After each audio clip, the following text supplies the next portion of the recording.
Assalamualaikum warahmatullahi wabarakatuh. Salam sejahtera untuk kita semua. Teman-teman yang saya cintai, sesi kali ini saya akan memberikan pengantar tentang 3 ajaran beragama, berbangsa, dan bernegara. Tema ini menurut saya penting akhir-akhir ini karena keyakinan kepada agamanya seringkali menunjukkan kehidupan sosial, politik, dan ekonominya berbeda dengan pada umumnya yang ada terutama di negara kita. Karena itu saya akan bicara 3 ajaran ini agar kita memperoleh wawasan tentang bagaimana hidup beragama, berbangsa, dan bernegara. Pertama, tauhid. Tauhid kita tahu secara bahasa artinya mengesahkan Allah, mengesahkan Tuhan. Seringkali kita lihat orang yang belajar tauhid secara tidak luas dan terbuka berefek pada kehidupan sosial yang sangat tertutup. Menyalahkan pihak lain, merasa paling benar, dan seterusnya dan seterusnya.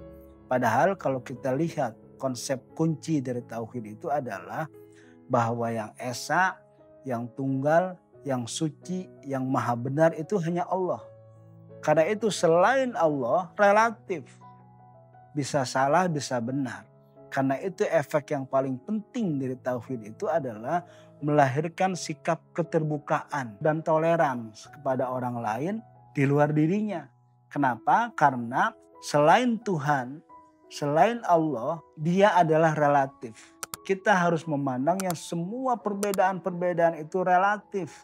Karena bisa jadi mengandung kebenaran sekaligus juga mengandung kesalahan.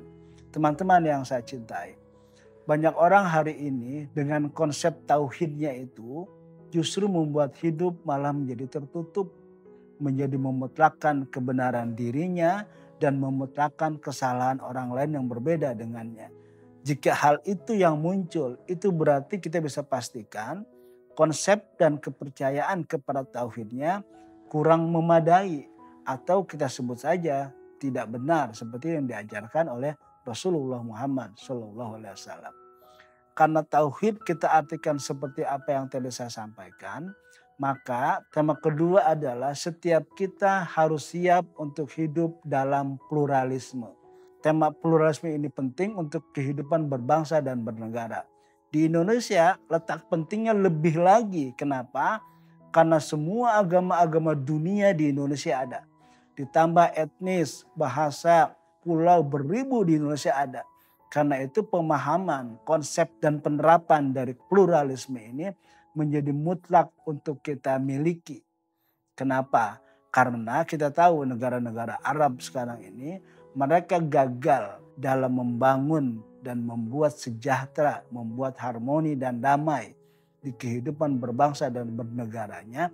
Itu karena salah satu yang paling penting adalah mereka gagal memahami pluralisme serta menerapkannya dalam kehidupan berbangsa dan bernegara. Kata kunci pluralisme adalah kita harus siap hidup berdampingan dengan berbagai macam paham dan perbedaan. Dan hidup dengan berbagai paham dan perbedaan itu adalah sunnatullah. Itu bukan karena ada ajaran dalam Al-Quran supaya kita menerima hidup dalam pluralisme. Tapi secara natural memang tidak ada kehidupan ini yang homogen. Jangankan dengan penganut agama yang berbeda. Dengan penganut agama yang sama saja kita banyak perbedaan. Ditambah lagi, jangankan kita hidup dengan orang lain. Dengan anak dan istri kita saja yang hidup cukup lama dengan kita bersama, kita masih banyak perbedaan. Karena itu menerima hidup pluralisme, menerima hidup berbeda pandangan dengan berbagai macam perbedaan, itu adalah sunnatullah dan kita bisa simpulkan orang yang menolak pluralisme itu berarti menolak kehidupan.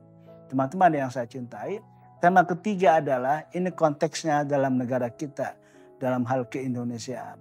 Bahwa dari tauhid yang tadi saya jelaskan, lalu dari pluralisme yang juga tadi saya jelaskan, maka efek dari dua konsep dasar dalam beragama tadi harus kita gunakan untuk membangun kehidupan berbangsa dan bernegara. Karena itu tema ketiga menyangkut pentingnya mendukung dan menguatkan negara bangsa. Indonesia ini didirikan bukan karena sentimen agama, bukan karena adanya Islam atau adanya Kristen atau adanya Hindu, Buddha dan sebagainya. Tapi Indonesia didirikan atas dasar nasib yang sama. Bahwa kita pernah dijajah, kita pernah menderita, dan kita sebagai manusia agama apapun pada saat itu merasa untuk hidup dalam kemerdekaan. Karena itu harus kita rebut kemerdekaan itu supaya dia menjadi kehidupan kita sebagai bangsa dan negara Indonesia. Karena itu pilihan untuk membangun dan mendirikan serta menguatkan negara bangsa adalah pilihan yang tidak bisa ditawar lagi. Bahwa kehidupan berbangsa dan bernegara kita tidak boleh ada diskriminasi terhadap agama-agama yang berbeda, terhadap etnis dan suku yang ada di Indonesia. Kita harus memperlakukan secara egaliter, penuh persamaan secara demokratis kepada mereka. Kita harus menerapkan sistem meritokrasi. Penghargaan, kesempatan diberikan kepada orang yang layak. Bukan karena suka dan tidak suka. Bukan karena keluarga dan tidak keluarga. Karena konsep penting negara bangsa adalah bahwa negara ini harus diatur, dipimpin oleh orang yang layak. Baik dari sisi pengetahuan, dari sisi agama, maupun yang paling penting dari sisi moral dan akhlak. Itulah kira-kira yang menjadi tema sentral dari 3 ajaran beragama, berbangsa, dan bernegara. Teman-teman yang saya cintai, saya akan akhiri, semoga ada manfaat buat kita bersama. Terima kasih. Assalamualaikum warahmatullahi wabarakatuh.